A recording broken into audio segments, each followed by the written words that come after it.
বাংলাদেশ ক্রিকেটে এখন নতুন ক্যাপ্টেন কনফিডেন্সের নাম লিটন দাস। সম্প্রতি বিসিবির এক পডকাস্টে তাকে জিজ্ঞেস করা হয় বাংলাদেশের সেরা অধিনায়ককে, সাকিব, তামিম, শান্ত নাকি লিটন নিজে। আর লিটনের উত্তর শুনে তো সবাই অবাক। তিনি একদম শান্তভাবে বলেই দিলেন, আমি আমাকেই বেছে নিব। এরপর একে একে তুলনা করা হলো তামিম, শান্ত, মিরাজ এমনকি মাশরাফির সাথেও। আর প্রতিবাদী লিটন উত্তর একটাই, রেকর্ডের দিক দিয়ে আমি সেরা। মানে ভাই, আত্মবিশ্বাস যদি কোনোদিন ওয়াইফাই হতো তাহলে লিটনের সামনে সবাই ফুল সিগন্যাল পেত। তবে মজার ব্যাপারটা হলো, বিষয়টা তিনি বলেছে অনেকটা হাসি ঠাট্টার মাধ্যমেই।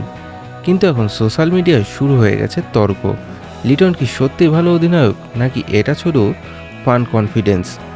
এদিকে কেউ বলছে এই আত্মবিশ্বাসী দরকার, আবার কেউ বা বলছে ভাই একটু বেশি হয়ে গেল না।